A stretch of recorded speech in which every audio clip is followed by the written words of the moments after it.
So many predictions about Tesla's stock price. The market goes good one day, Tesla goes up or down or flat. And then, of course, we get some terrible news and it goes up. It doesn't make any sense. But I've got a guy here who thinks that there are some FOMO issues, fear of missing out, that could drive Tesla to all-time highs in the next 4 weeks. That's crazy talk. But if we're talking crazy, we got to talk to Randy Kirk from his channel. I'm Brian. Welcome to Futuraza.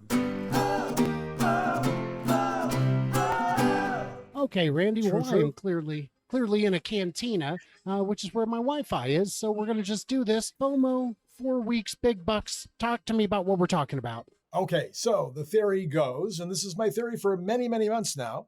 So this is not a new thing that I just started last week. So if I'm right, I get pretty big kudos. Anyway, something like that. So I have been saying that we get back to all-time highs, and I originally said May 30th, which is a Friday. I have asked my followers on X and on YouTube to please give me a break and let me have the first 2 weeks of June. So instead of May 30th, I'm now suggesting that by the middle of June, we will be back to all-time highs, 488 or higher. It takes two things to get there. It takes FOMO and it takes risk on the market. So basically we need the market. Let's start with the market. So the market right now, as of this morning, was about 3% away from all-time high. So the S&P, I think, got the all-time high was 6150. It was at 5980 this morning. So we are really, really close to getting back to all-time high with regard to the S&P 500. This is based, the all-time high when it reached it earlier was based on the excitement over the new Trump administration. Pretty much everybody agrees on that. We had this big run up after the election, huge run up after the election. And then we had this huge run down because of fear over tariffs and all the chaos that the very man that people were enthusiastic about had created. So now that the chaos is getting a little better every day, now the stocks are running back up again. And the fear on seems to be pretty much happening. The VIX is down under 18. And the fear greed index is back over well into the fear side. So it looks like my prediction that the S&P would be back to all-time highs by the end of May probably has a better chance than Tesla being back to all-time highs by the end of May. So that's part one. Well, I love it. So first of all, we should say, we should say that stock market is not always rational. It doesn't always take the biggest news to hit the all-time high, and it doesn't take any news at all to fall 20% in a week. So if some of these things are true, then, we could hit these numbers. So that's my question for you is, what's going to happen?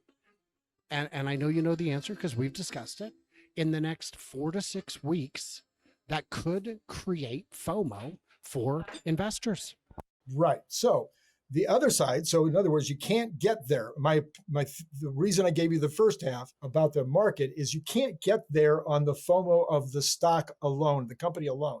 You really need to have that risk on environment where people are excited about throwing money at the next new thing. If you have a negative market, people are like hunching down, then they're less likely to get involved in some kind of FOMO environment. So the risk on seems to be happening. Now we've got to talk about the Tesla side of it. So Tesla is sitting this morning. I just checked it before we came on the air. We're still sitting right around 440. I'm sorry, 340. Monday morning, which is for the curious.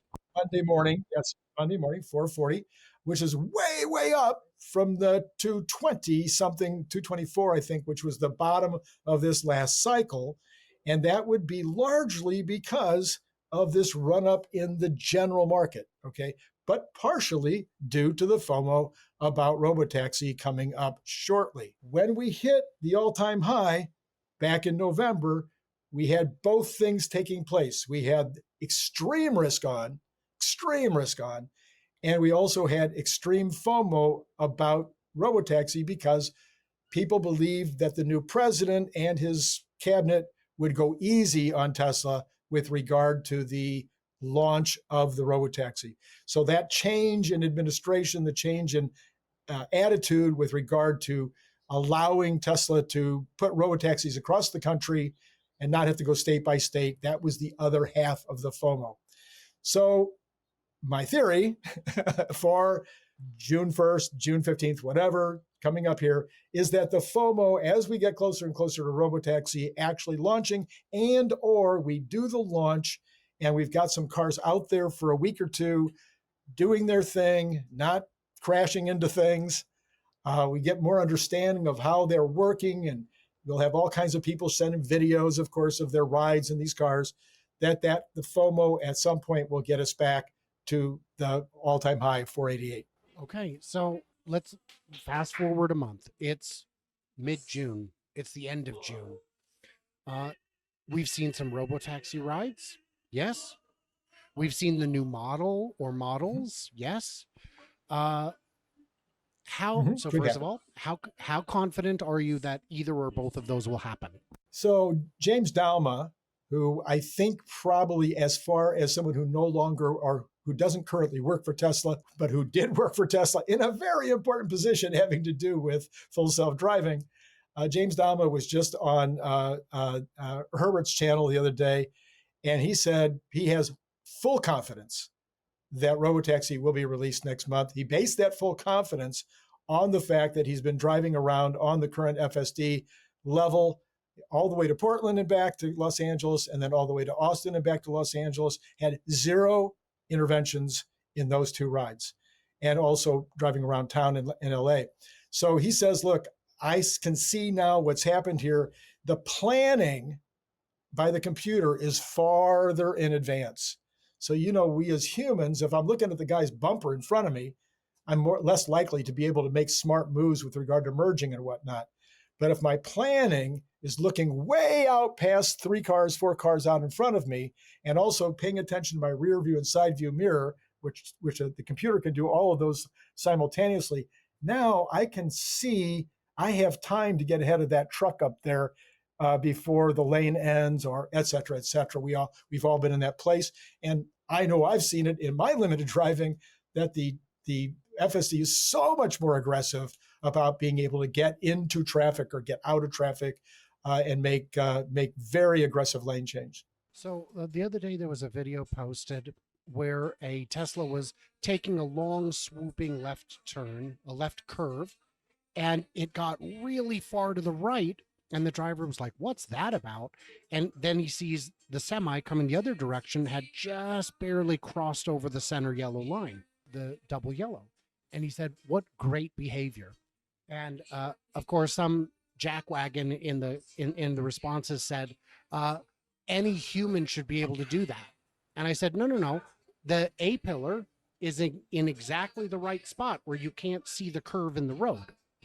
And he said, well, if the car's using cameras, why would a pillar matter? I'm like, oh, geez, a pillar, ding dong, not a pillar. And then he goes, no, my point still stands. And I said, mute, you are blocked, because it was a troll account. It was brand new. And I was like, okay, you got me, but I don't have time for that. The car can see things you and I can't, like physically cannot.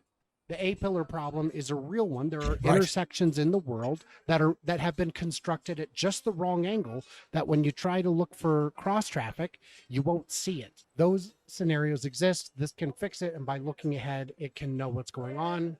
I would agree with James on this, and not just because he's way smarter than me, with way more experience relevant to this discussion. No, for none of those reasons. I would agree with him because my experience matches his.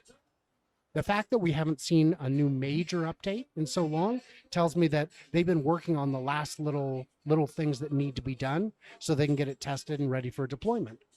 Then you've got, the people saying it can't be done because when it parks a little bit crooked. My friend, you have mistaken the easiest part of the equation for the hardest part. That is, well, if it was that good, why isn't it in the boring tunnel?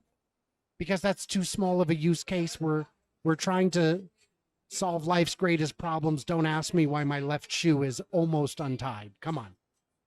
So New models. When will we see them, and what's your confidence level? So Model Q, Model 2, the less expensive, the more affordable. I don't know. It has so many names now. I wish we would get on with it so we know Pinto. what the real name is. That would be the main reason. Pinto. That would be my main reason. I just want to know what the real name is. Anyway, we've been told it'll be first half. First half is got 6 weeks to unwind. So I'm guessing that we will see that coming up shortly. I don't know whether they're delaying it because they think it would be wiser to do Robotaxi first and then Model Q, whether they're delaying it because it's just not quite ready yet, whether they're going to introduce it only when they've got 500 ready to sell. I don't know what the heck's going on because we got nothing. I mean, we got nothing. We got no visuals. We got no people seeing what, I mean, we've seen things that we might believe or think are the Model Q, but none of them have really panned out. So it's very bizarre right now. What do you think? I think the teams are two different teams. That the Cybercab team is independent of the compact team, of the more affordable team, so that those two things are not necessarily going to bump up against each other.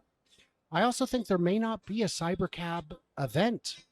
I think because the rollout will be so limited and restricted to employees only, that they may say, we don't need an event. This is too big. If let's just let it happen and let it, maybe down the road, maybe they'll combine the event with the shareholder meeting. We don't have a date yet on the shareholder meeting because we didn't get a proxy statement for voting. So that's not right. What does it require? 30 days or something? Whatever the time requirement is, it means that in past years, we've had 2 years ago, the shareholder meeting was in May. Last year, it was in June. This year, it may be in July, August. I don't know. But I think Cybercab may be combined with that. I'm going to take the over on your all-time high. I'm going to say it's not going to happen in the next 4 weeks. How crazy does that make me? Well, it probably makes you less crazy than me because I don't have anybody else. Well, I would say that my various co-hosts say it could, Randy, it could happen. And I think they're not just being kind. I think in each case they've analyzed it. Bradford Ferguson the other night said, and he's a good technical analyst. He's like, yeah, that could happen based on the technicals because there's only one stop. Once we get to 365, once we break 365, there's almost nothing technical in the way of all-time high. It's kind of a little 440 number that's kind of problematic. But other than that, all the way back to all-time high. So each one has kind of gone, well, yeah, it could happen. But none of them have stuck their neck out and go, yeah, Randy, I agree 100%. We're going to get there. Even Brian Wong, I haven't gotten Brian. Brian is way above me for the end of the year at 1,500. And I'm only at 1,000 for the end of the year. But Brian has not been willing to go, yeah, absolutely going to happen in the next 4 weeks at all-time high. Guys, I have one more very fun and hilarious little bit of information to share at the end of this video. First, I did want to mention, hey, you can subscribe if you like what I'm doing. If you want to support my mission to stay on the road so I can show you all these weird car makers from all over the world, all these different markets, all these different perspectives. This is how I do it. I still run into people on X who say, oh yeah, well, you only can talk about Tesla because that's the only company you've ever had any experience with. And then people generously pile on and go, you don't know that he's always on the road, do you? So I thank you to my sponsors on Patreon, on X, on YouTube.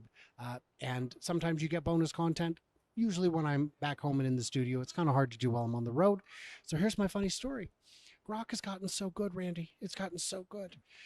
I said, who is, and I don't remember who I did, but one of the YouTube people. It might have been Herbert or I don't remember who. And I said, oh, let me, and it gave me a full profile. Oh no, it was Jordan Giesecke. I said, tell me what you know about the limiting factor. And it put it together and I was like, that's so good. And I said, who is Futuraza? And it gave me an in-depth profile of Brian Wang. And I'm like, what? No. And I go, no, terrible. That's the wrong person completely. and said, "Oh, I'm sorry, I'm sorry. I just gave you a profile for Brian Miguel Rodrigo, who is a football player. Let me try this again." Brian Wang is a host uh, of Next Big Future, formerly My Tesla Weekend, That's and I'm big like, future. "No, no." Yeah.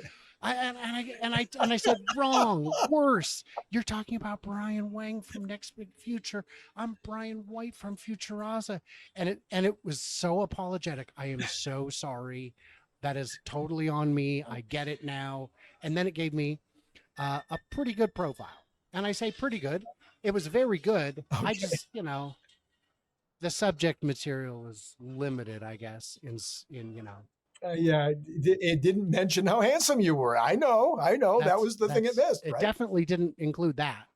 So that's a little frustrating.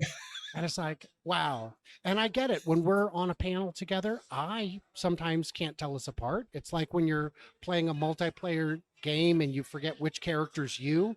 I do that with him all the time. I am Yeah, his evil twin. of Uh, course. we are, we are Yeah, identical. unmistakable. Identical. I don't know how We are anybody functions. also, and I don't know if you know this, related phonetically.